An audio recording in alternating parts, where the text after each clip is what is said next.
What's up, everybody? Welcome to episode 57 of Unfiltered. I'm your host, ChanManV. Got lots of topics and more topics today. Going to be talking about Dreamhack. Three of us were there, so lots going on there. We'll talk about each of the games at Dreamhack. Followed up with some Redbull Battlegrounds, which is going on right now, and lots of things already to talk about after a day and a half. And then we'll go into some talk about NA, StarCraft. TB's been saying a lot of stuff about NA recently. Should be a good discussion there. And then we'll go into some League of Legends with Brokenshard and some of his visa issues. We'll have him on, actually, to do a mini interview. Richard, I think, will be leading that interview. Nice. And then, cheers, Chris. Yeah, and then Cody has some Dota 2 he wants to talk about. Always. And then, of course, viewer Q&A, as we do each and every week. What? Jeff's going to talk about some Warhammer 40k. There's some big news coming out. Orc Codex is coming out. We have new Forge World models, right? No. So, anyways, then we'll be going into viewer Q&A. Tabletop sports, man. I got to be honest. I'm Maybe still one day, tired bud. from Dreamhack, Jeff. I'm not even going to have the energy to interrupt you this show. It's going to fucking suck. But yeah, let's just muddle through 30 minutes, and then you can talk about Warcraft for 90 minutes while I have a little Warhammer, not Warcraft. Warcraft. Yeah, Warcraft, sorry, look, holy see, that's how shit. fucking tired I am. Fuck yeah, Oh Warhammer. my I gosh, forgot. this is going to be an amazing show. So I want to welcome Oh, Warcraft. Cody, Richard, and Jeff to the show. Of course, Steven's not here. Couldn't make it. This might be the second episode ever that he Do you think he's couldn't flying to MLG or? Oh, no, Jeff. That's right. Oh, man. Touchy subject. Oh my god. You know what? If he was here, he would have found that really funny. Yeah, Maybe he not. would have. Yeah, he is the kind of guy who would. He would have just done his hair. That would Yeah. have been the end of that. That's right. He wanted to get you to say that or was it last week? Yeah, he wanted to get you to say it last week, and we didn't end up doing it. But anyways, great to have you guys on, and let's talk some Dreamhack Summer, which just happened this past weekend. Three of us were there. Cody should have gone too, man. Could have been. I should Could have. all just hung out. That would have been great. But how should we approach this? There's so much to talk about. Why don't we start with StarCraft, since Jeff was obviously casting it, and I'm trying to catch up on everything that went on, because while I was there, it was kind of hard when I was working over there at the Yeah, Hearthstone. because you were fucking wasted, dude. Yeah. But okay, let's talk about StarCraft. Biggest storyline, at least I saw, was that Tasia just fucking wrecked everybody, which continues the summer of Tasia, just meme or whatever that we've always had running, since he seems to always be on fire in the summer. But what are the big storylines, Jeff? Honestly, it was a fairly tame Dreamhack outside of that. The top four was, actually top 8 was 6 Protoss, a Zerg, and a Terran, so that's a little bit interesting, because it definitely was earlier this year we had Protoss dominance, but since then, not as much, but it's not like they went away, so that made sense. Some of the best players there were Protoss. But Tasia dominating as hard as he did, I think is interesting, because we're starting to approach, Paul and I were talking about this era in StarCraft where it's similar to how in Brood War, the best of the best, they fucking crushed it. They were not even close. Like, you did not come close to beating Koreans. It was a big deal when a foreigner took a map off of them. Obviously, we're far away from that, and I don't think we'll ever get to that point in Brood War, just because the two games are so different. But Tasia was like, we're going into it like, holy fuck, he crushed Homestory Cup. He's the best. And then he didn't falter the entire Dreamhack summer, not even a little bit. The finals were a little bit better because Hero put up an okay fight, but it was still 3-0. It's incredible. Yeah. It's amazing, because remember his interview at Home Story where he was saying, yeah, I had like no confidence coming into Home Story, and it kind of looked that way until the very last day of Home Story, where he just kind of crushed face, and then all of a sudden now he's just full of confidence, wrecking everybody. Well, even the week before, he was Nazgul or someone from Team Liquid told Susie that, or Smick, sorry, she actually got mad at me. I called her Susie one time. That he didn't practice at all the week between Homestory Cup and Dreamhack.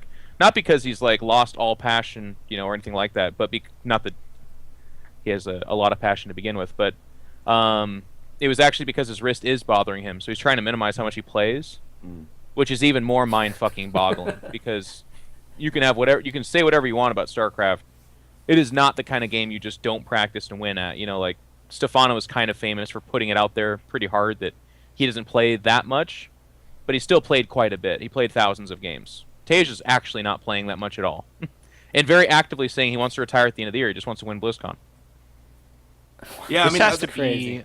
it's one of those This- things with Tasia. 'Cause didn't he say it after the previous Home Story Cup that he won as well? That he was like, he just wants to win a fucking major and like get out, like something that's really big, and just get the fuck out and quit at the end of this year. So it's like you say, I think if he can end end his career on the high of BlizzCon, it probably will be a genuine esports retirement, like an actual legit one, not like one of these ones where I'm retired, see you at the next event, though. Yeah, like Yeah, an actual real. It's interesting because it's not like this is the Kespa era where he's locked away in a house and it's his soul and life is sucked away. He's never really been big in pro gaming houses. I think he was in like the OGS Team Liquid one for a little while, or Slayers. I think it was the Slayers one he was in for a little while, but since then he has not been in that house. He's been living at home. He's only 19 years old, so he was not a part of the Kespa stuff, but he just. I guess what he said in various different ways to different people is that he's very excited about the idea of going to school, having a life, seeing friends, and StarCraft itself is not that super interesting to him, and winning lots of money is not the most important thing in the world to him. He's very much so put out there that like all he wants to do is amass a big fortune and then move on. So Yeah, I mean, interesting. I think he's doing the right thing, man. I say to a lot of the youngins, that there's some people that can do it and have got the stomach to be lifers, like yourself, Jeff. And, I'm an esports lifer. But it hasn't been an easy 10 years by any stretch of the imagination. Like, look at me, I'm only 19 myself. That's obviously a joke. I'm pleased. I hope no one took that seriously. That would be worse. But I admire a player who can come in and kind of treat it like a gap year and get something out of it that they're going to take forward. That's actually worthwhile. Like, one of the great things I always loved about Stefano was that he came into the game and he said, "This is going to fucking make me pay for medical school." And that was the whole shebang. Like, I'm going to get good at this game. And I'm going to, use the money to do something constructive with my life. And he's achieved that. So, it's really whatever. admirable. Yeah, exactly. Whatever you think about the guy, it's, you've got to take your hats off to him. And, I commend Tasia for being so forthright in those views. I mean, it sort of backfires a little, of course, if he doesn't win a major. Because then it's kind of like, do I go one more year and try and win the big pot, I give him a lot of slack, too, though, because he's got really severe carpal tunnel. Like, I think it was... Yeah. I mean, he's been battling this for over a year, so the fact that he wants to stick it out for another year and his body's falling apart at 19, I give him, like, mad props. I think it's cool. I mean, he's already semi-retired before, right? And come back. Wasn't it Tasia that announced his retirement last year? He had wrist issues, so when the EGTL house went up with Coach Park, he spent about a week in the house before he said, "No, this isn't for me." And he was received with, there was a lot of criticism. Just because, both organizations had put a lot to get this house together, and then he stays for a week and sort of bows out, but it's really working for him. Stefano said in a video he did where he announced his retirement that the most important thing you can do is knowing when to sort of bow out when it's appropriate. And I think if Tasia does this year and continues to perform as he has, it's going to be fantastic. And I think Tasia might be the single most valuable pickup in the entirety of StarCraft. So Tasia's claim to fame originally was that he performed extremely well in these weekly ESV weekly tournaments, right? Yeah. He was just absolutely shredding those, and there's no doubt in my mind that when Team Liquid originally signed him, it was for a song, and he's just going to be one of those players that will be associated with this game forever because of how well he's done. And TL always does a great job paying their players, and they always pay market value. But I really think this had to be one of the most incredible pickups in the history of the game. Yeah, he's got like 10 or 14 major titles. I actually think he was picked up for a song, like you said, but then I have nothing to this is speculation. I would imagine he's actually not being paid that much now either, in respect to the results that he's getting. I don't think we're talking about a guy that's getting $5,000 or $6,000 a month. I think we're talking about maybe less than that. And again, I'm speculating, so I'm very open to Nazgul now messaging me saying, "You fucking we're paying him 4 times that, you son of a bitch," whatever. But as far as I know, what I would say is he's getting paid little, and he's not a the good and the bad with him is it's not like there's no bad press with him. There's not really any press at all. There's not much But he press wins. at all except for He winning. fucking wins. And in StarCraft, that's great. You don't have to be a clown. You don't have to be a personality. If you win, that in of itself is really valuable. So obviously, he's fine. I mean, just on that note, I gotta say, like, I've had lots of conversations with Victor, and he's a really smart guy and fucking knows what he's doing with the players he picks up, and like I say, I mean, he stands by his players and they're always a sort of a what's the word, like like they've got that kind of all that similar feel to them in terms of their sort of personality types.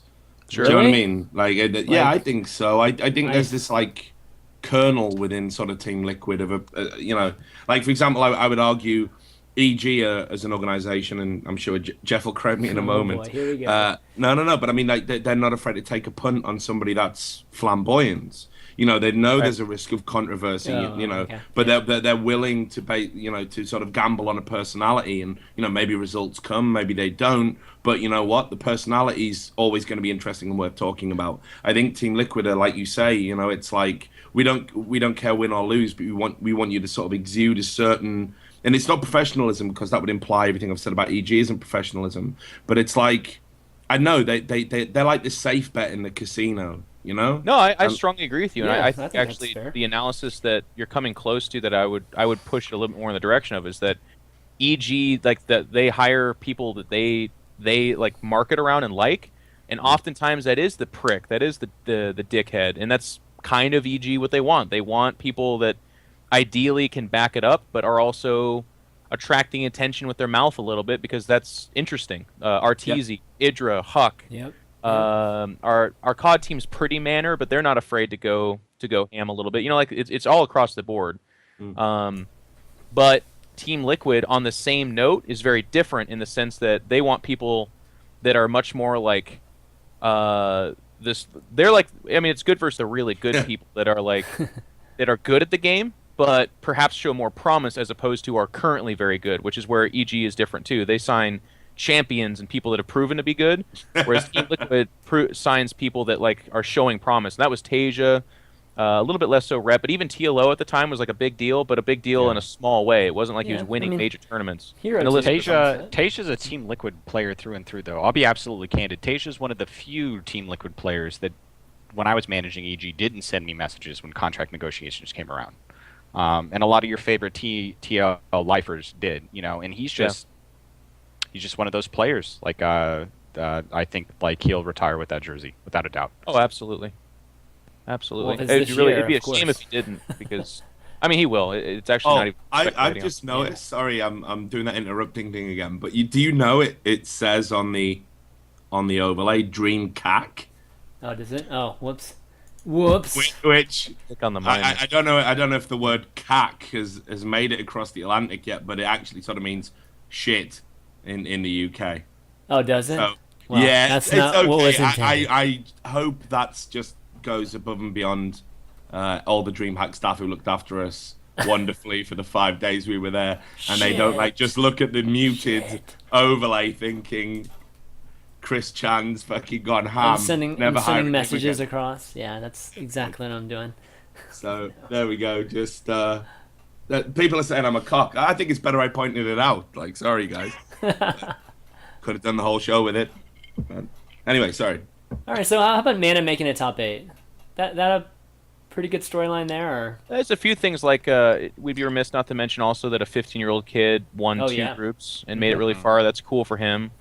It was kind of funny because we were kind of talking about laying this out, but like StarCraft is such a fickle beast. Like, what a cool, sensitive story. But then he hit Tasia, and it's like someone was just slamming his head in a door jam over and over until his head exploded. Like it was brutal the way he got manhandled. And that's StarCraft because it's like it just puts down those young dreams so hard. But that was cool. Mana making top 8 was okay, but even that with like the best of 3 format, it feels like the struggle is very quick, and it's best of 3 single elim. So you get up there, and he did lose only 1-2, and all 3 of the games were pretty okay. It's not like they were 10-minute beatdowns or anything like that. Yeah. But I think on the other side too, for the most part, people expect Mana to do quite well. It's kind of it's an interesting scene right now because there's some foreigners that are supposed to do well, and by do well we mean beat like 2 or 3 really fucking good Koreans, like Scarlet did, like Mana did.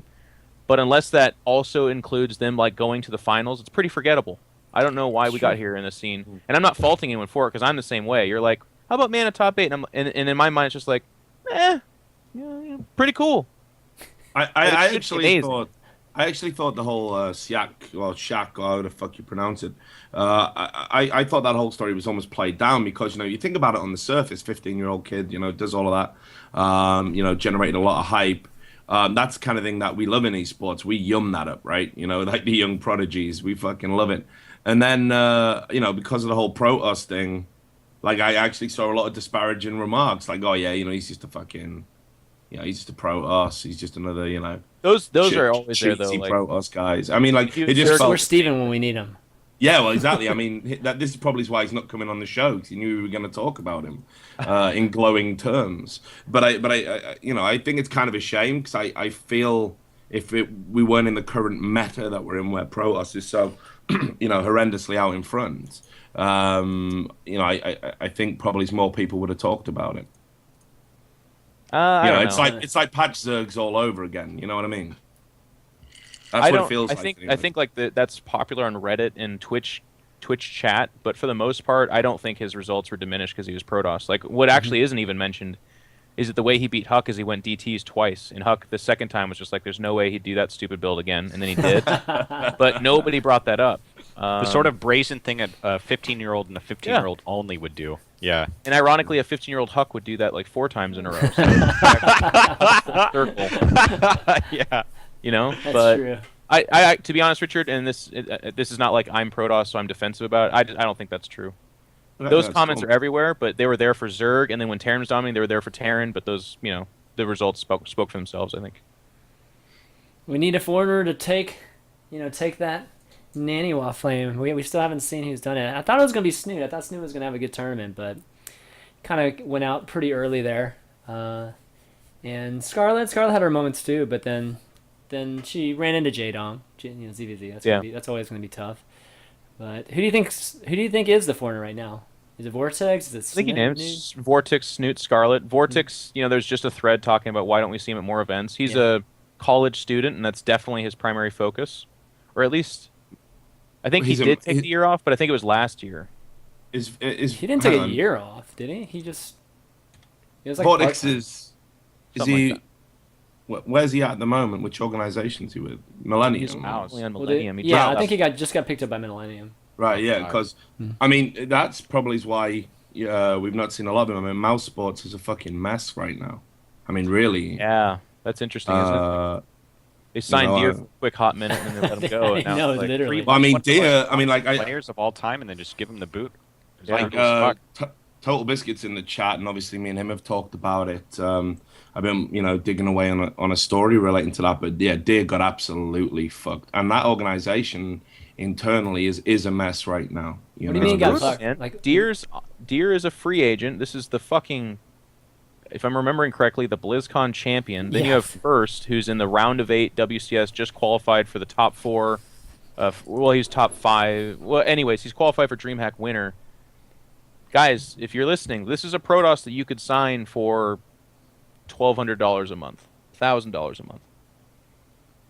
And he's. I mean, you're highballing him. You're doing him a huge solid by giving. Like 7. Good guy Jeff over here, man. They fucking really laid it on thick though. Like what Mouse Sports did to him was they basically said like, I mean, pretty much their expectation was he was going to go in and win every tournament, which I think was perhaps a tad unrealistic. It's indicative of people that don't know how StarCraft works. Yeah, that's the sort of deal you arranged. And they also basically insisted that he learns English. Like, I mean, you know, it was whatever the rights or wrongs of this, it was pretty much said, you got to do it. So he couldn't practice as much as he wanted to because they were making him take these English tuition classes. And, you know, he fucking put a lot of time into learning English so he could be more marketable and live up to his contract. And then they just said, you know what? Fuck this. And we're not in. Dropped out of Codas, I think it was. Yeah, that was pretty Really? Wow. Yeah. I didn't know much. Yeah, that was lined up that with was the excuse they used to pretty much basically say, yeah, you've not lived up to the terms of your contract, which. I mean, like that guy got fucked hard. It's like really, really sad, that he was willing to invest so much into Mouse and so much of his own time. I definitely feel really sorry for Deer. And internally, Mouse Sports is a fucking mess. I don't think it's a secret anymore. They're having trouble paying players and they owe people money and all sorts of shit. And it's just like it's sad to see a once great esports organization again really being run into the ground by poor management. So. I think it's because their name's too close to MYM. They both start with M, so that means they're destined to be plagued by finances, I guess. European teams, will get you fucked. I honestly, man, like seriously, I've been wanting to fucking write something about it, but the good thing about Unfiltered is I can just come on and commit career suicide once a week. So, but yeah, they got real problems. It's worth talking about. A lot of these contracts, especially with like the StarCraft era Koreans, and I think I'll see TB chime in here pretty quickly. Because I think he was the first person to come out and really publicly say this is fucked up and you shouldn't do it, is a lot of these Western teams have very nebulous clauses that allow for contract termination at sort of the team's discretion, right? Where the player just has to sort of wander along and cross their fingers and pray to every god they've ever heard of that, the paycheck keeps coming. So... Yeah. No, but I mean, like it's there's a point being made in the chat which is actually interesting. Whoever made it has probably answered their own question though. They said Mouse recently picked up a Dota 2 team, which is absolutely true for the international.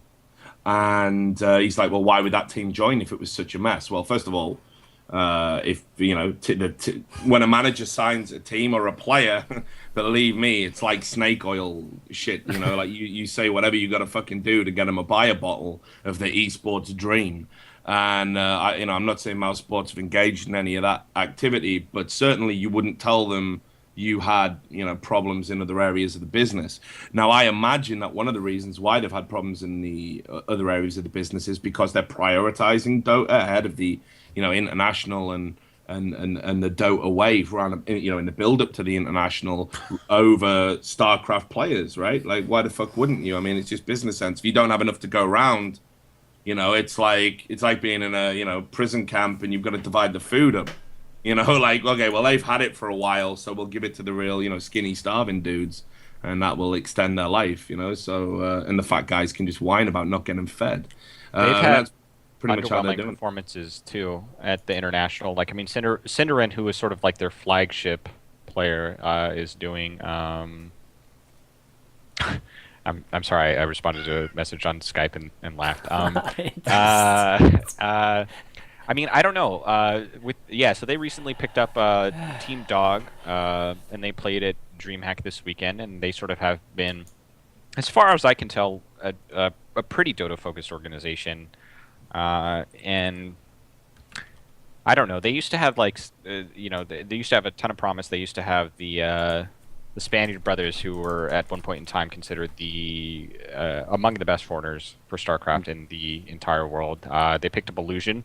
Also very briefly, and then they picked up Deer very briefly. I hope their Dota team's very popular. Any Dota team that gets picked up within 4 months of the international, I presume, is given a decent enough salary to make it worth their time, with the presumption that if you make over X amount of money in the international, the team gets a percentage, right? With the presumption that if you guys don't win the international, you just break up anyway. It's not a big deal. So.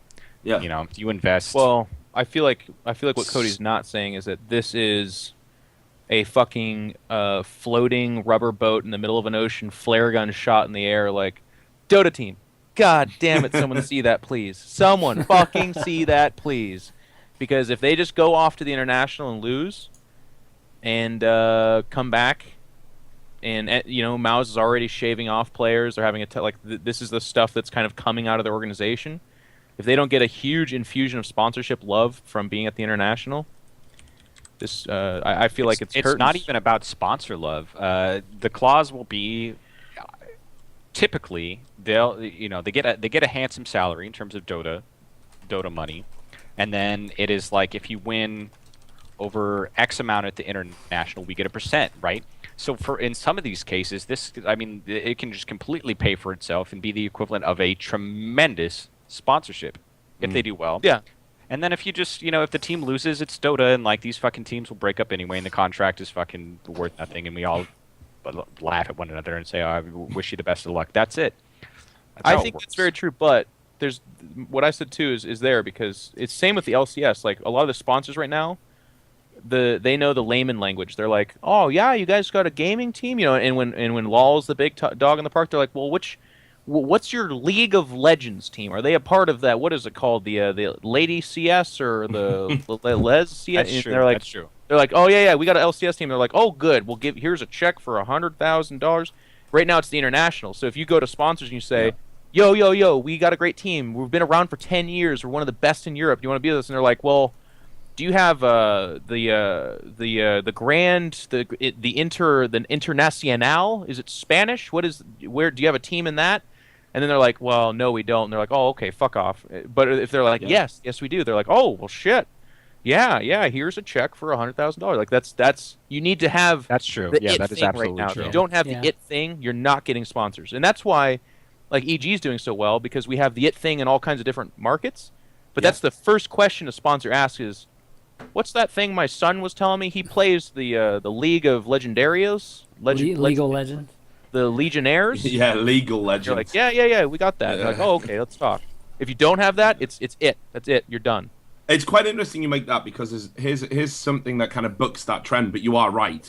And I'm not saying this makes you wrong by any means, but I found it interesting. It's an interesting exception that proves the rule. But like, Super Hot Crew in the LCS, well, they're sponsored by Team Acer, right?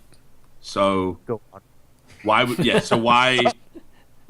you choose to be Super Hot Crew's like a super shit name, right? Like no doubt about it. Why the fuck wouldn't Acer want their name on it? Like I would tell you that they did, but somewhere along the way in the discussion, either those idiots fought so hard to keep the name the Super Hot Crew, or Acer fucked up the negotiation to be like, "You don't understand. We're giving you money. You need to carry our name." Like someone on either side of that failed, and I think that's yeah, that's what I mean. Who's Incredible, fighting isn't it? tooth and nail for Super Hot Crew? Like no, I want my son to take this organization someday. He's gonna be a little Super Hot Crew man. That's what I mean. It's like they're great guys, by the way, as well. The players are good. I'm not digging the organization out when I say that, but it is a fucking awful name. I say it to them every time I see them. Like seriously, guys. Like it's not even Super with an ER. It's Super with an A. Super. I mean, like Super. yeah, like is this real life? Like guys, while Riot are trying to push the agenda to make it like a serious sport. Super with an A. Yeah, it's just if you were 8 years old and you were to form a special treehouse gang, you may call it the Super Hot Crew. Like, it's like being called the fucking Goonies. In their like, defense, what's going on? If they were called Acer, we're not talking about them right now, right? But because they're the Super Hot Crew, It's true. It's there's all some marketing, man. there. But Marketing it's genius. pros and cons because I agree the name's shit, but because the name's shit, they're gonna get attention for that. But in this day and age, as a fucking sponsor, I just have to be like Acer is losing out there unless that team goes on and wins. I mean, they're not losing out. Like they got it on their jersey and shit like that. But we'll see. Did you know, Jeff? You might not know this. This will be interesting to you. I think I'm more fond of this person than you might be, but this might blow your mind as a StarCraft person. Did you know that Last Shadow is also Super Hot Crew's coach? Yeah, I just had talks with Really? Arcos about this. Yeah, man. From Korea, via Skype. What? This is He's something that's yeah. happening right now, ladies and gents. I've always gotten along pretty well with Last Shadow because you gotta understand like the cut the cut of cloth that I'm from. I was on Six Jacks, which is maybe the worst fucking team in the history of esports teams. Right? It was me, Dan. I have no idea how we roped Dan into this. Like, and then fucking Juan. Vibe was on there. Skew, who like I've heard that Skew stabbed a person and then just fucking. That's when he decided he was done with esports. Mihai. I've heard this. Wow. I've heard this. I've absolutely. I didn't heard hear that. this. It's definitely possible. He's crazy. It's absolutely possible. And then Last Shadow was like one of our cohorts. Like he was Juan's personal friend. But he's like climbing the ranks over there in League of Legends. I hear he's very good at the game. So I just wanted to. Yeah, he dabbled in Hearthstone for a little bit. He was pretty good. Yeah. Yeah, he's a full-on LCS professional coach, which is, if in the league world, that's a big deal, man. Can't take it away from him. Yeah. He's on the up and up, man. He's pretty good.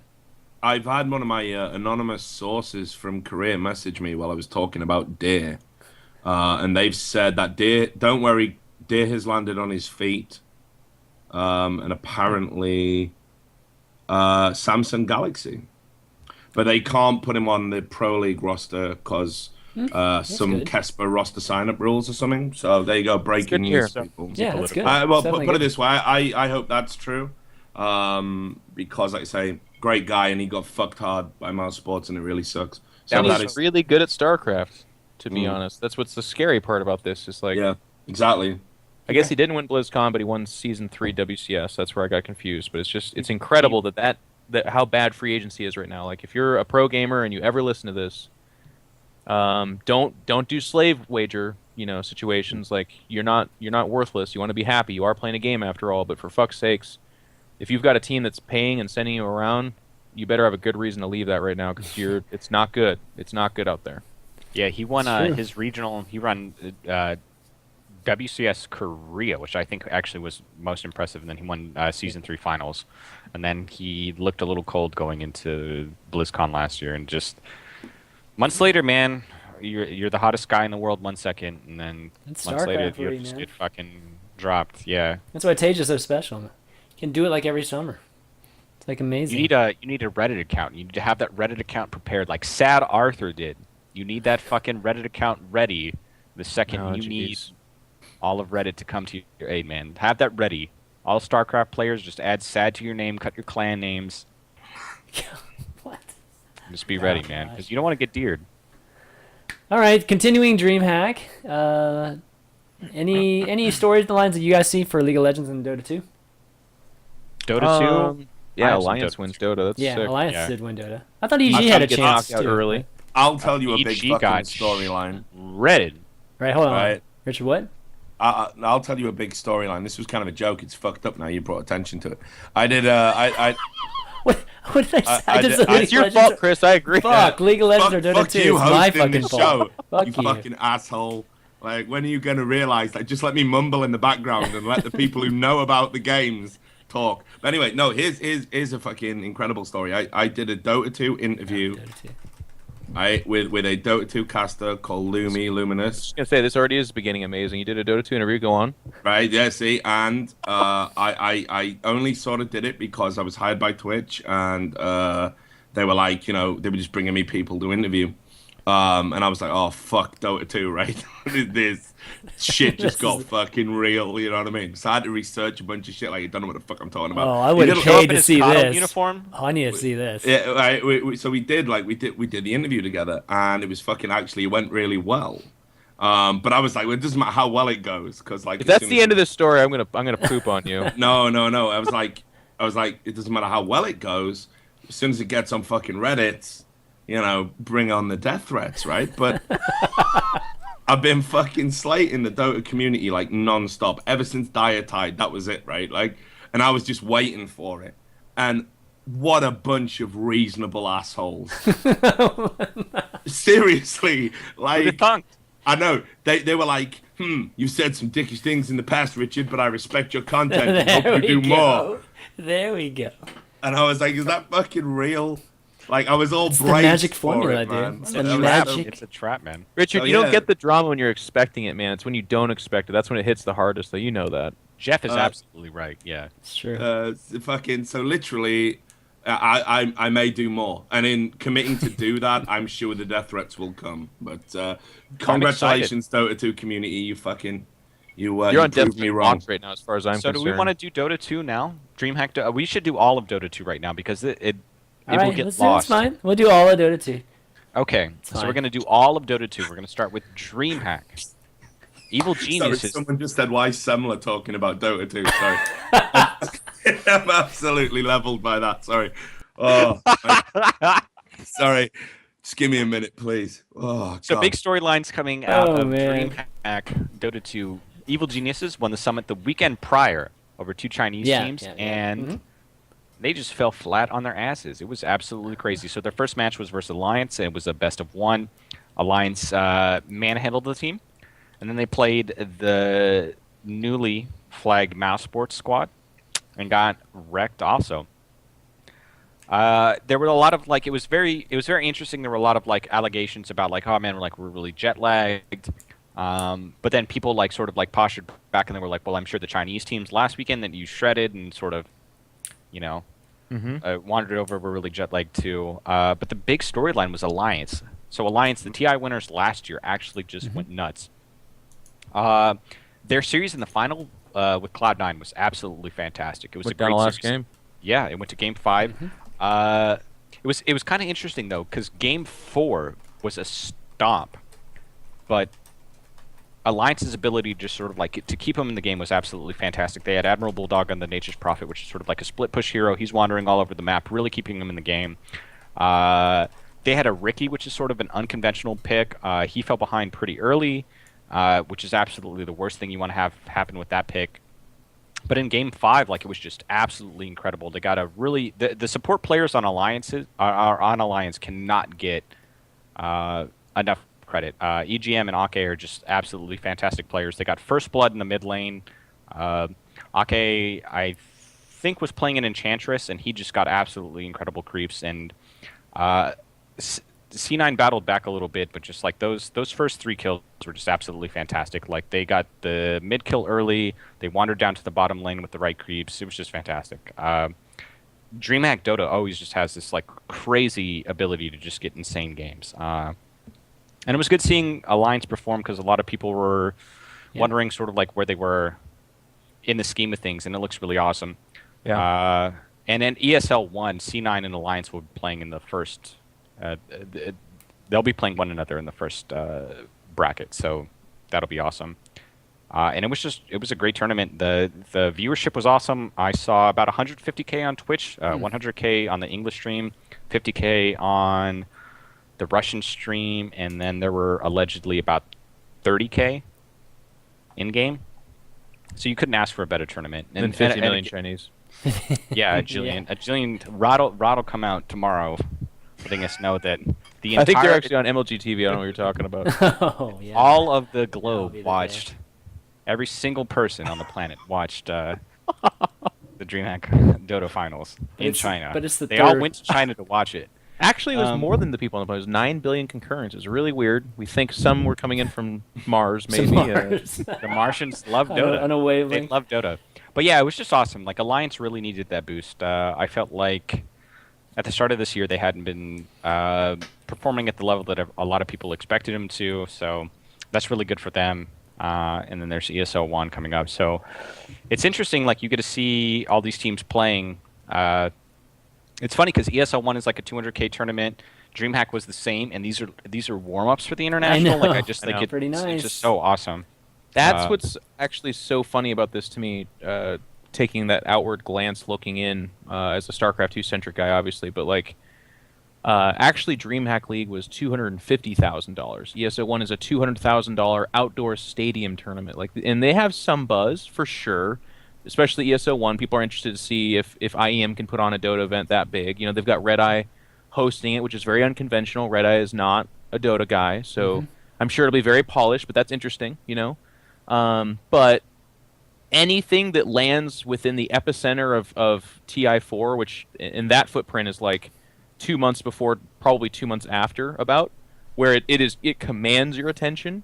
It's really funny that they're talking about these major tournaments as pre-TI4 is the term that they'll get used, or you've got a wet whistle with these tournaments in relation to how they're going to do it TI4. They're Alliance won the DreamHack League, which is cool because there's TI4 coming up, which shows they're in good shape. That's what everyone's doing. And if I'm at DreamHack, I'm fuck you, man. It's a finals, it's a big deal, but they're not, because everyone just kind of accepts, rightfully so, that everything is a warm up for TI4. Everything. Yeah, and it's debatable whether that's a good or bad thing, right, for the industry. Didn't ESL use the word international as well in their sort of pre-marketing? They said it was the international of Europe or something, I think. They did say that. Okay. Yeah, I missed tweeted that. Which television commercial used. They kind of shot their load a little early. Hang on. There's a good one. Before we get into actual relevant information that's useful, real quick, on the tail end of what Robert said, or not Robert, excuse me, Richard. Robert Olin actually quoted that tweet and responded with the following. Let me read this right. It's word for word. Ha ha ha ha ha ha ha ha. That's what he tweeted back at him. Robert's going nuts on Twitter, but yeah, they for their television commercial about a month early, they were like, "We're gonna be if this is like a $200,000 tournament," which was kind of interesting because they use the compendium as well. So like any tournament can use the compendium right now. And they sort of I don't know if they imagined sales were going to be a little greater than they were, but it wasn't $200,000 as of this weekend. I think as soon as the tournament starts, it'll be $200,000. There's a huge bump in tournament ticket sales. But I found that sort of interesting. But yeah, I think it'll be a great tournament. Doubling back to DreamHack, though, there was just like some insane plays. One of the most incredible things. So Puck has this ability. You guys are not Dota fans, so hop in a bubble and flip over there. Yes, exactly. So he throws. He's got a little bubble that does some damage, and then he can hop to where the bubble is. He threw his bubble. He died. The player bought back and then warped to the bubble before the cooldown was over. Oh, that was nice. sick. That was absolutely out of this world. That is pretty cool. Game 5, Big Boy Ake at Alliance with he denied an Aegis. So Enchantress has this ability to grab creeps or slow. And then with one of his neutral creeps, he just sort of wandered into, if you're a League of Legends player, this is the equivalent of Roshan, I think? Yeah. That's what they call it? Baron. Okay. Baron. So it's Roshan and Dota. I have no idea what it's called. Roshan. It's Baron Nashor, so it's like Roshan backwards. It's backwards. We didn't steal anything from Dota, we promised. That's what they insist. So anyway, so it's from Baron. And then I have no idea what it's called in Han, but you can deny items by Congo in Han. Yeah, so he denies the Aegis, which gives you essentially an extra life. It was just out of this world, man. The play was so sick. It was just out of this world.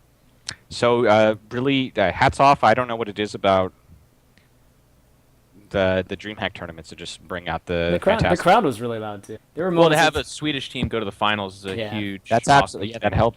And Alliance typically performs extremely well in DreamHack. I meant to look up the stats before this, but I mean, the last game they won is no Tidehunter was at a DreamHack. That was DreamHack Winter, actually versus Evil Geniuses in 2012. So. Oh, it's awesome, and it's what I like about this. Again, as a guy that watches a lot of Dota but doesn't play any, but gets excited about rooting for home teams, is that you had the summit, like you referenced to, where EG on their home turf defends against top tier Chinese teams, jet lagged or not. That's a big accomplishment. A lot of times, Chinese teams in their sleep actually just smash everybody, and that was a couple weeks ago, and that's leading up into the international footprint era. And then this weekend, the Alliance, who has been relatively quiet, wins a tournament on mostly European soil against teams that are doing really well, like Empire, Cloud9, which is catching fire right now, and I think that's kind of cool for the Western scene. Like there are some good horses in the international race to make it interesting, as opposed to what a lot of people could expect for different internationals. By the way, Chinese teams, to finish my thought, but I think it's funny because it hasn't been a huge storyline, but how is Navi going to get top 2 at this international? Because they're going to, but it's questionable, right? Because they haven't been winning, they haven't been doing super well, but they will get top 2 at the international. So is this the ultimate comeback story ever? The running story is that they never practice as well as they should have before the international, and they just go nuts. So I have no idea what sort of weird mystical magic there is. There are also 2 Navi teams. They actually played one another at the summit, and it was pretty close. I don't know. We could also talk about the format. I think would be too complex for this show, especially for people who don't. Well, we still have a few weeks leading up to TI2. Yeah, so I think the week prior. Yeah. Well, it's actually not even a week prior now.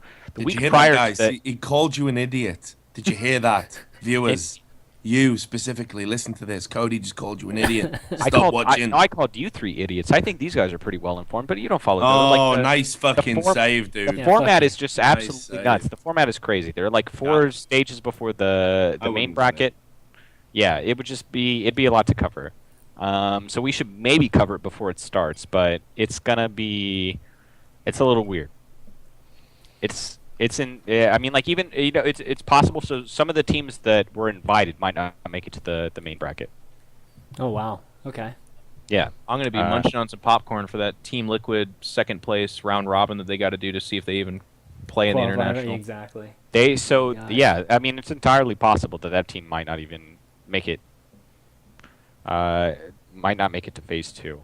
The only problem with eating popcorn during that match is I won't be able to salt it with all the tears, but at least afterwards I'll have plenty of salt. You can always go back for seconds. You can go back in seconds. Isn't the next isn't Dreamhack Valencia scheduled the same time? Exact same weekend, same as IEM China. Oh man. Should we make fun of Dreamhack? Because we really tore into WCS last year when they were scheduled at the same time. They didn't know. Before we go on to that, it wasn't all three finals, all right? For all three regions. I want to just talk about ESL 1 because I might be attending it. Go to ESL 1. Yeah. So you might be, depending on this comment you're about to make. Go ahead.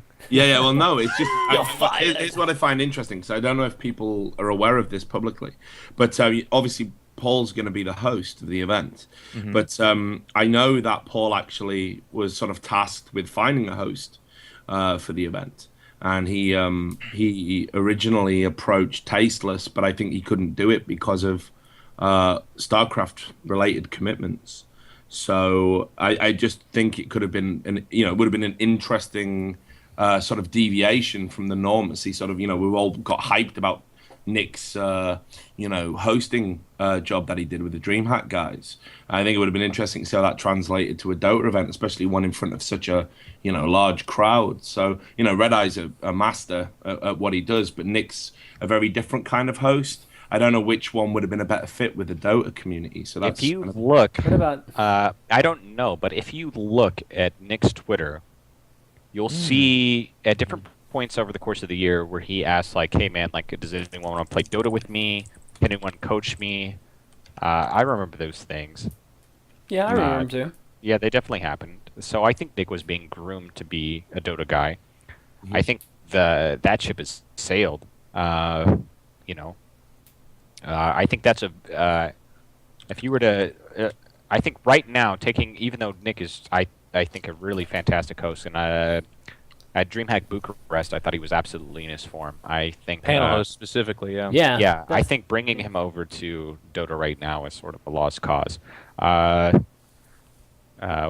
mean, there's some other people to choose from, right? I mean, currently.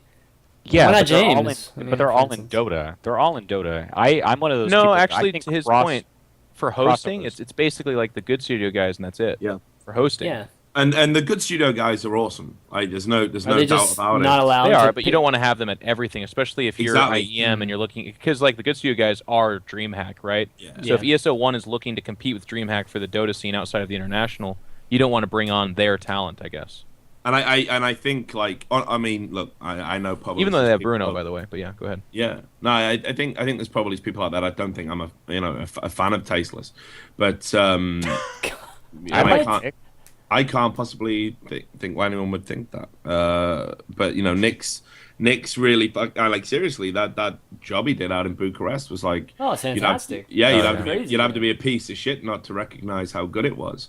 Yeah. And I know he's got like criticized for not having the passion or whatever. Well, you know what, that happens. I don't think it's the worst crime in the world. Again, like, to use that term that Thorin does, and we talked about it earlier, if you're a lifer and you're going to be in the industry, and it's the industry you love, then the games are going to change. That's inevitable. You can't always necessarily go down with the ship. Sure. And I think it's sad that, Nick's kind of been on the periphery because people are like, oh, if he picks up StarCraft again, everyone calls him a piece of shit for where have you been?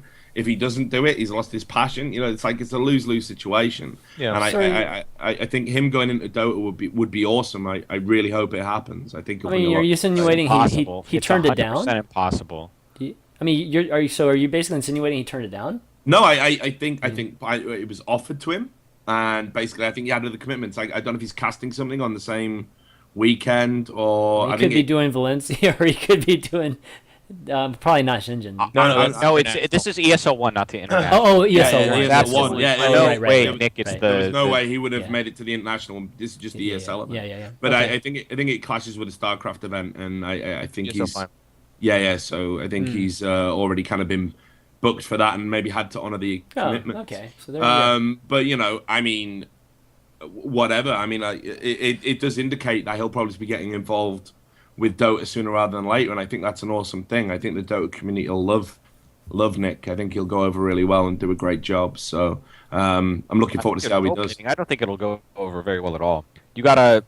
I think sides are unfortunately chosen pretty early in these sort of things, and From what standpoint, Cody? Do you think from the Dota 2 community, or do you think from the StarCraft community? I just think I just think the opportunity for crossover is so limited. It'd be the equivalent of like, so imagine everyone in all of esports is an engineer, right? But you all specialize in different things. Like, I just think changing your career so late in the game is just really limited. It comes down to networking. I don't necessarily disagree, but I think the job that you do can speak for it as well. Like, right. hosting is not super locked down in Dota. Like, they just got Katie Atchison last season for like, they're like, hey, you did okay. You seem to be a good journalist, and then she did it, and they loved her. It's not that that's the same for Tasteless, because Tasteless coming from StarCraft. But I think, in my opinion, if he knocked it out of the park, I'm pretty sure people would be happy. But to your point, if he fucked up or said something that's just like blatantly wrong about Dota, then he's like, he's gonna go get the dragon. I mean, actually, the monster thing. That's the beauty of being a host, though. All he's got to do is be fucking, witty, urbane, keep the conversation going. Right. I mean, I agree. I totally agree with you, Jeff. I think if he was to ever try and offer some insight into the game, and that insight wasn't on point, yeah, they tear him apart. But with a host, all you need to do is sort of keep the crowd warm. Keep the conversation flowing, and Nick's tailor-made for that. With Red Eye, do you think he's about to have a tough time? That's exactly what I was going to bring up there.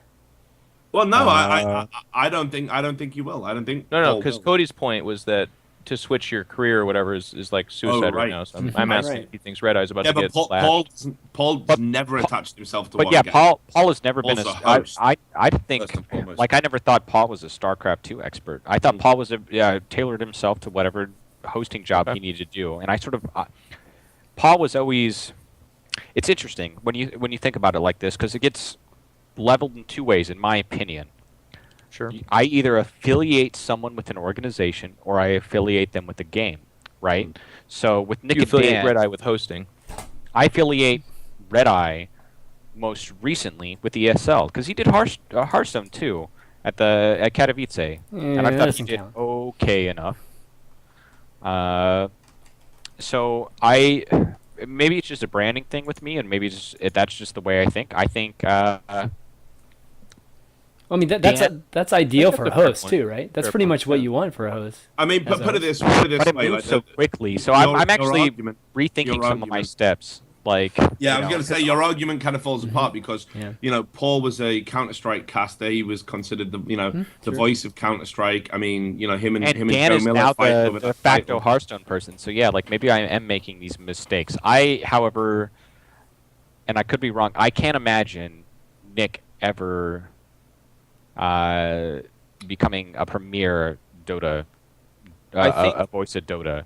I think the severity of what you're saying, Cody, might be mitigated, and I think I hear you kind of agreeing with that, but I think what you're saying is not necessarily wrong, because even with the Dan example you look at, like, it's not like it's so widespread that he's literally losing Twitter followers or losing fandom. Like, people give him shit on Reddit and stuff like that, but there is this idea in gaming, competitive gaming in particular, that you're fiercely loyal to that game that got you there, right? Yeah. And that's like, even in this conversation, we're talking about Tasteless having lost his passion. That's like a buzz term that came off of Reddit that doesn't actually function or make any sense at all. Like, I know I'm not even going to go into the details of this, but like the idea that someone lost their passion is like partially true, but mostly just used as a jab against them. Yeah. I think what is accurate is that if you do go from, like, even just using me as an example, I'm a StarCraft guy, but I'm interested in other games. So if I went and I was like, hey guys, this weekend I had this opportunity at PAX East to host the panel for Hearthstone, and leading up to Hearthstone, I don't play the game once, I don't care about it, I don't look it up, and then I'm like making fun of the game and like obviously a shit host for that game. I think I get twice as much wrath. I think it's horrible because I came from one game and disrespected another. But in Red Eye Situation or Tasteless, if they do their homework and if they're good hosts, if they fucking nail it up there, I think there'll be some hardcore people that'll be like, he came from something else. But for the most part, people will be like, this is awesome, good job. It shows that you love gaming, you know, like it'll be really good. And I know an example of this too on a much smaller scale is even like my wife Anna. Like she's done a few different games, and she's not a hardcore gamer for any one game, but she put in the homework and did okay, and people were pretty positive about it. They're pretty okay, you know. I think it's the job that you do that matters the most. Yep. All right. I concur. Well, any last comments, Cody, on Dota 2? And we'll take a quick break before the Hearthstone stuff. Yeah, Hearthstone is going to be absolutely crazy. Please tell me Admirable can come on the show, dude. Hearthstone drama. Hearthstone is going to be sick. Any last comments on Dota 2? It's a little, well, I think everyone should watch ESO1. It's really interesting. Yeah. Everyone is just watching with beaded eyes, like to see who is weak to what, who is performing well. There are always sort of those underlying, like, is a team not showing a strat they have for the tournament? We won't, unfortunately, because this will require like an hour worth of coverage. But the format for TI4 is actually so complicated and thorough. I don't know. I think ESL1 is going to be one of these tournaments to watch. If you haven't bought a ticket yet, please buy one. I think it'll be worth it. You get a axe skin. I think you get one sort of skin. Yeah. And I think it'll be awesome. I think their coverage will be awesome. And again, it's one of those things like, I feel like if you hadn't seen all of the ESL games, like you'd be really underserved as you watch the international, because I think it takes context to really understand people playing in their prime. So, okay, look forward to that. So a good preview for it. Yeah. All right, guys, we're gonna take a quick break. We'll be right back in, I don't know, maybe 5 minutes. Oh, Shut up, Semler. You guys take long breaks on this show. Semler's in the